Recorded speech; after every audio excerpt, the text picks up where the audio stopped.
یہ P D M والے سارے اکٹھے ہو جائیں اور مرد قلندر قیدی نمبر 804 سے جا کے معافی مانگے. اور مجھے پتا ہے میں خان کو جتنا جانتا ہوں وہ مرد قلندر مرد درویش معاف کرے گا، کیونکہ وہ رسول اللہ صلی اللہ علیہ وسلم کا سچا سپاہی ہے جس نے فتح مکہ کے بعد اپنے دشمنوں کو معاف کیا تھا. میں آپ کو یقین دلاتا ہوں یہ جا کے اس سے معافی مانگے، اس سے کہیں کہ سائیں سانو معاف کر دے، اسی تیرے پیری پہنے ہیں، آ جاؤ وزیر اعظم دی کرسی سنبھالو. اگر پاکستان کی اکانومی اس کے بعد مستحکم نہ ہوئی تو اس عبداللطیف کو ڈی چوک پہ پھانسی دی جائے. میری کانسٹیچوئنسی جو 2 اضلاع پر مشتمل ہے، انڈر ڈیولپڈ ایریا ہے، ایک پسماندہ ایریا ہے، لیکن اس حکومت نے سننے میں یہ آ رہا ہے کہ وہاں کے جو ہمارے میگا پروجیکٹس تھے جو پی ٹی آئی کے دور میں شروع ہوئے تھے ان کو پی ایس ڈی پی سے ہی نکال دیا. تو ایسی ترقی دے رہے ہیں جی یہ جناب. اور اس میں گرم چشمہ روڈ ہے شامل ہے سر، اس میں جو کیلاش ویلی روڈ ہے اور لواری ٹنل کی تو میں کیا بات کروں کہ لواری ٹنل اب بھی انکمپلیٹ اس وجہ سے ہے کہ اس کے فنڈز پی ڈی ایم کی گورنمنٹ میں بھی اور اس سے پہلی گورنمنٹ میں بھی ایلوکیشن تو ہوتی ہے لیکن وہ پیسے کہیں اور جا کے خرچ ہوتے ہیں اور چترال والے منہ دیکھتے ہی رہ جاتے ہیں. یہاں پہ صدر صاحب نے فارن ڈائریکٹ انویسٹمنٹ کی بات کی کہ اس ملک میں ہم فارن ڈائریکٹ انویسٹمنٹ لائیں گے.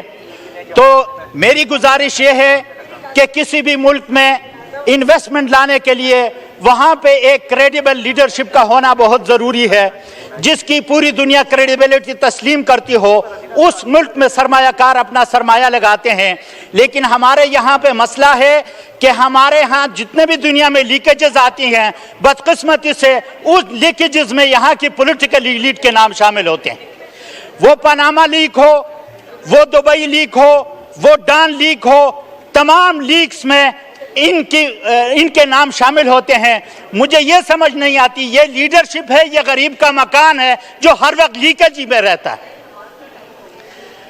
اور ہمارے پرائم منسٹر صاحب جی جناب گئے ورلڈ اکنامک فورم میں، ورلڈ اکنامک فورم میں جا کے وہ انویسٹمنٹ لانے کی بات کرتے ہیں لیکن ان کو بتاتے کیا ہیں کہ are power sector is in shambles. So Prime Minister Saab, not only the power sector is in shambles, economy is also in shambles, the governance system is also in shambles, each and everything is shambles. اور وہاں پہ جا کے Prime Minister کہتے ہیں کہ I want to be honest. Why don't you want to be honest with this nation? اس قوم کو آپ کیوں نہیں بتاتے حقائق کیا ہے؟ یہاں پہ آ کے آپ بولتے جھوٹ ہیں. ورلڈ اکنامک فورم میں جا کے ان لوگوں کے کہتے ہیں کہ I want to be honest. You can't be honest. کیونکہ جہاں پہ بھی اس کی بات آتی ہے، منی لانڈرنگ کی بات آتی ہے، پیسہ ملک سے باہر لے جانے کی بات آتی ہے تو آپ کا نام آ جاتا ہے، آپ کے خاندان کا نام آ جاتا ہے. تو آپ کی کریڈیبلٹی اور آپ کی آنیسٹی پہ کون یقین کرے گا؟ تو جناب والا میری گزارش یہ ہے کہ جس طرح سب اس بات کو کنفیس کرتے ہیں، ایک سابق وزیر داخلہ آن ریکارڈ یہ بات کہتے ہیں کہ جناب والا ہم نے P D M regime change اس لیے کی پی ڈی ایم نے تاکہ ہم اپنے کیسز ختم کر سکیں. اور یہ بات مرد قلندر نے 3 سال پہلے کہی تھی کہ میری حکومت ختم کرنے کے بعد یہ قوم کی کوئی بھلائی نہیں کریں گے، یہ صرف اپنے کیسز ختم کریں گے. وہ کہتے ہیں نا فارسی میں درویش ہر چی گویت دیدہ گویت.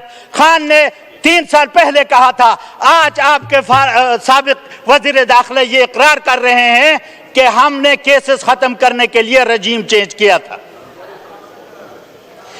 جناب والا رجیم چینج اس لیے کیا گیا کہ اپنے کیسز ختم کیے جائیں، ورنہ مسلم لیگ نون کے ایک لیڈر ایک سابق وزیر آج یہ کہنے پہ مجبور ہیں کہ عمران خان کے خلاف کیوں سازش کی گئی جبکہ اکانومی 6% کی گروتھ کر رہی تھی. میریٹوکریسی کی بات کر رہا تھا عمران خان، اس کو اس کی سزا دی گئی.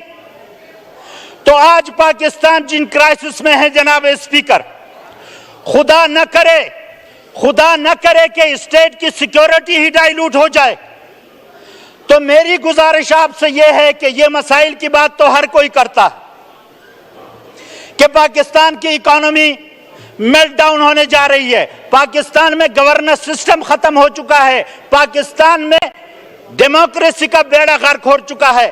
ایوری باڈی کنفیس، ہر کوئی کنفیس کرتا ہے، لیکن سلوشن کوئی نہیں دیتا. $1,000,000 کوسچن ہے کہ یہ what is the way out. اس کا صرف ایک سلوشن ہے سر، اس مسئلے کا ایک حل ہے، اور وہ حل یہ ہے کہ یہ پی ڈی ایم والے سارے اکٹھے ہو جائیں اور مرد قلندر قیدی نمبر 804 سے جا کے معافی مانگے. اور مجھے پتا ہے، میں خان کو جتنا جانتا ہوں، وہ مرد قلندر، مرد درویش معاف کرے گا، کیونکہ وہ رسول اللہ صلی اللہ علیہ وسلم کا سچا سپاہی ہے جس نے فتح مکہ کے بعد اپنے دشمنوں کو معاف کیا تھا. میں آپ کو یقین دلاتا ہوں، یہ جا کے اس سے معافی مانگے، اس سے کہیں کہ سائیں سانو معاف کر دے، اسی تیرے پیری پہنے ہیں، آج وزیر اعظم دی کرسی سنبھالو. اگر پاکستان کی اکانومی اس کے بعد مستحکم نہ ہوئی تو اس عبداللطیف کو ڈی چوک پہ پھانسی دی جائے. یہ تو نہیں ہوتا سر، یہ تو نہیں ہوتا جناب اسپیکر کہ ایک وزیر اعظم کو آپ ودن نو ٹائم 200 کیسز اس کے خلاف کریں، بوگس کیسز اس کے خلاف رجسٹرڈ کریں، اور دوسرے بندے کو باہر سے لایا جائے اور ایئرپورٹ پر اس کے لیے بائیو میٹرک جوڈیشری جا کے ایئرپورٹ پہ جا کے اس کا استقبال کرے، وہاں پہ جا کے اس کا استقبال کرتے ہوئے اس کو تمام کیسز معاف کیے جائیں. ان حالات میں جو لوگ یہ سمجھتے ہیں کہ اس ملک میں فارن ڈائریکٹ انویسٹمنٹ آئے گی، وہ احمقوں کی جنت میں رہتے ہیں جناب اسپیکر. پہلے اس نظام کی کریڈیبلٹی کو اسٹیبلش کرنا ہوگا، اور نظام کی کریڈیبلٹی لیڈرشپ کی کریڈیبلٹی سے لنکڈ ہوتی ہے. جب ڈسکریڈٹ لوگ لیڈرشپ لیول پہ آئیں گے، ان کی کریڈیبلٹی انٹرنیشنلی اگر زیرو ہو تو وہ قوم کی کیا رہنمائی کریں گے، اور باہر کی دنیا ان پہ اعتبار کیسے کرے. تو آج اگر یہ ایوان یہ فیصلہ کرے کہ جو بھی بوکس کیسز عمران خان کے خلاف بنائے گئے ہیں ان کو ختم کیا جائے، عمران خان کو اگر باعزت بری کیا جائے، اور اس بات پہ اسے راضی کیا جائے کہ ساڑھے ستے نہیں ہوندہ جناب سائیں تسی آؤ تے اس ملک کا باغ دوڑ سنبھالو، اسی انہوں راضی کر سے اسے پیری پیسی ہیں، اسی ساڑھا لیڈر مان جائے گا. اس کے بغیر اس مسئلے کو کوئی، میرے محترم اسپیکر صاحب، کوئی حل نہیں ہے. آج پاکستان کے حالات پہ سب کہتے ہیں کہ ہمیں رونا آتا ہے. رونے دھونے سے کچھ نہیں ہوتا، رونے دھونے سے کچھ نہیں ہوتا. پریکٹیکل سٹیپس اٹھانے پڑیں گے. یہاں پہ ڈیموکریسی کے نام پر ڈیموکریسی کا گلا گھوٹا جا رہا ہے. ہماری 180 سیٹیں چھین کر آپ ہمارے ساتھ کس ڈیموکریسی کی بات کرتے ہیں؟ مجھے آپ یہ بتائیں. قوم ووٹ دے تحریک انصاف کو اور اقتدار کسی اور کے حوالے کیا جائے. انٹرنیشنلی ہمارا کیا امیج جا رہا ہے؟ آج کل وہ دنیا نہیں ہے کہ پاکستان میں جو کچھ بھی ہو رہا ہو دنیا کو پتہ نہ ہو. ہم سے پہلے دنیا کو پتہ چل جاتا ہے کہ پاکستان میں کیا ہو رہا ہے. تو جناب اسپیکر، ہم صرف رونے دھونے سے ان مسائل کا حل نہیں نکال سکتے. بات کرتے ہیں جی ڈیبیٹ ہونی چاہیے. کس کے ساتھ ہم ڈیبیٹ کریں؟ ہم کس کے ساتھ ڈیبیٹ کریں؟ کس کے ساتھ ڈائیلاگ کریں؟ فارم 47 لے کر ایک بندہ آگے اقتدار پہ قابض ہو جاتا ہے اور ہمیں کہا جاتا ہے کہ آپ مذاکرات کریں. کیا یہ مذاکرات ہو سکتے ہیں؟ ان کے قائدین کو تو کلین چٹ دی جائے، ان کے دروازے پہ عدلیہ کو لایا جائے، ایئرپورٹ تک عدلیہ کو لے جایا جائے، اور میرے قائد کو ہائی کورٹ سے اغوا کر کے، ہائی کورٹ میں بھی میرا قائد محفوظ نہیں تھا. مجھے یہ بتائیں کہ اس ملک میں انصاف کا نظام ہے تو کدھر ہے؟ تو آج جناب اسپیکر، پاکستان کی حالت وہ ہے، وہ کسی شاعر نے کہا تھا کہ انچی شور اشتر دور قمر می بینم، این چی شورش در دور قمر میبینم، همه آفاق پر از فتنه و شر میبینم. اسب تازی شده مجروح به زیر پالا، طوق زرین در گردن خر میبینم. آج پاکستان کے وہ حالات.